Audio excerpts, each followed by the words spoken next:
Politik jadi manipulasi.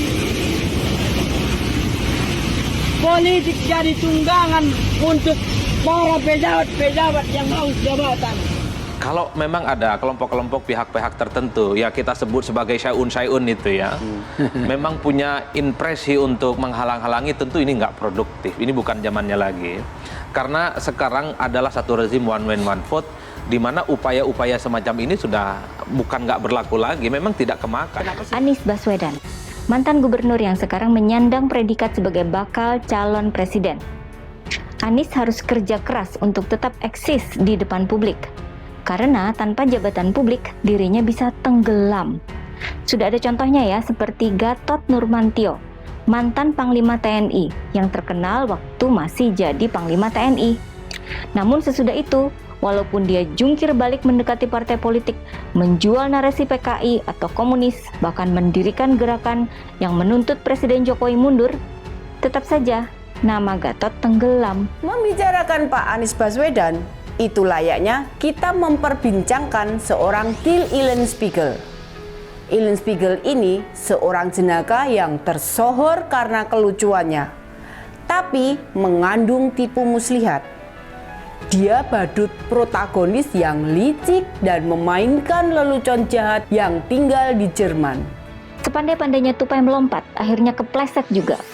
Sebisa-bisanya bikin pencitraan, akhirnya ambiar juga. Dan keambiaran ini pun bakal jadi rekam jejak Anies ya.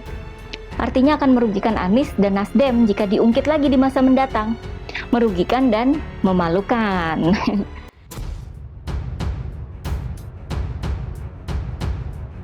Sejumlah warga gelar aksi demo tolak kedatangan Anies Baswedan di Solo. Sekelompok orang yang menamakan diri sebagai masyarakat Solo Raya menggelar aksi demo menolak kedatangan Anies Baswedan di kota Solo. Anies hari ini dikabarkan berkunjung ke kota Solo untuk menghadiri acara pernikahan anak salah satu temannya. Aksi penolakan itu dilakukan dengan membentangkan poster bernada penolakan di tepi jalan sekitar kawasan exit tol Klauderan. Dalam aksinya mereka membentangkan poster bertuliskan tolak kampanye terselubung Anies Baswedan, Wong Solo tolak Anies Baswedan Bapak Politik Identitas, tolak dan beberapa poster lainnya. Menurutnya apa yang dilakukan oleh Anies Baswedan itu harusnya mendapat kartu merah lantaran telah mencuri start, sehingga membuat iklim demokrasi di Indonesia menjadi tidak sehat. Sebab Anies kerap melakukan kunjungan ke sejumlah daerah di Indonesia, mulai dari Jawa Barat, Sumsel, Papua, bahkan pernah mengunjungi tokoh agama di kota Solo.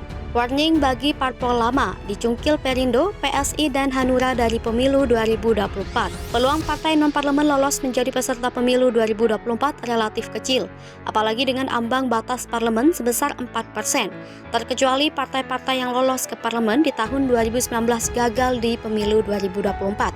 Sehingga menjadi peluang buat partai non-parlemen itu pun bisa terjadi jika basis pemilihnya lari kepada partai-partai non-parlemen. Parpol yang sudah memiliki kursi di level DPRD di pemilu 2019 tentu lebih percaya diri seperti PSI, Hanura, dan Perindo, sehingga tidak menutup kemungkinan dari partai non-parlemen yang bakal lolos di pemilu 2024. Arifki mencatat dari berbagai lembaga survei, Perindo salah satu partai biru yang lolos ke parlemen.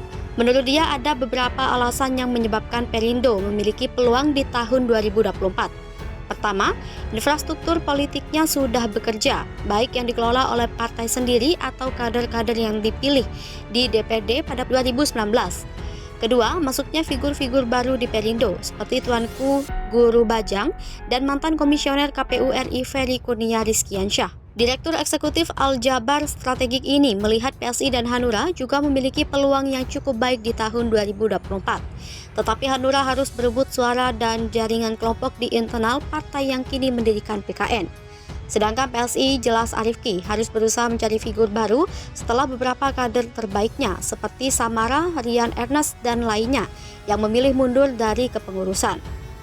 Diketahui Komisi Pemilihan Umum telah menetapkan 17 partai politik yang lolos verifikasi sebagai peserta pemilu 2024. 9 diantaranya merupakan parpol lama atau parpol yang lolos parlemen di pemilu 2019. Sedangkan 8 parpol lainnya merupakan partai baru atau partai non-parlemen seperti Perindo, PBB, PKN, Partai Garda Perubahan Indonesia, Partai Gelombang Rakyat Indonesia, Partai Hanura, PSI, dan Partai Buruh. Ketua Umum Hanura bikin kubu Anies Baswedan terdiam. Sorry ya, saya belum mendukung siapapun.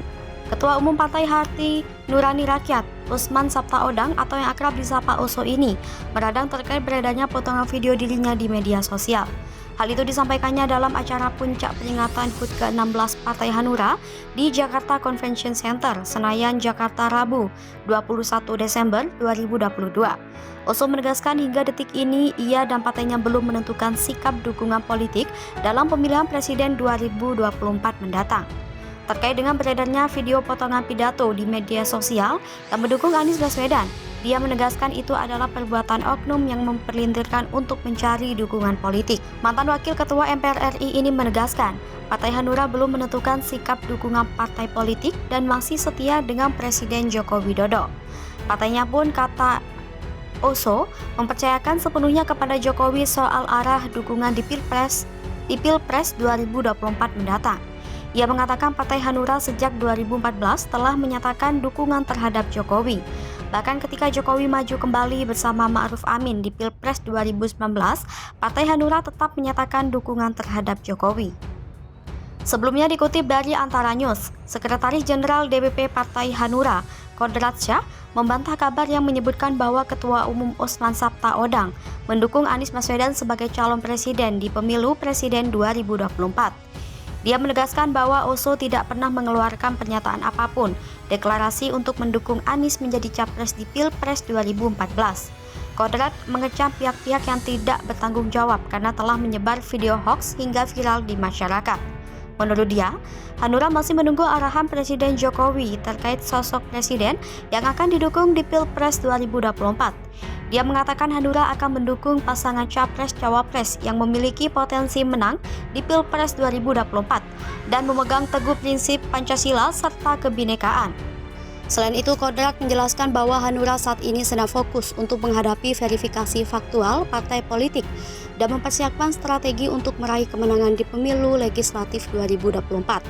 Sebelumnya viral di media sosial terkait sebuah video yang berisikan narasi Ketua Umum Partai Hanura Usman Sabta mendukung Anies Baswedan sebagai capres. Sebenarnya dalam video tersebut Usman Sabta hanya berbicara pentingnya pemimpin yang dapat meneruskan pembangunan dan program baik dari pemimpin sebelumnya serta keberpihakan pemimpin nasional kepada daerah. Selain itu, setelah suara Usman Sabta muncul dari berbagai orang yang berbeda yang menyatakan Anies the best dibanding capres lain.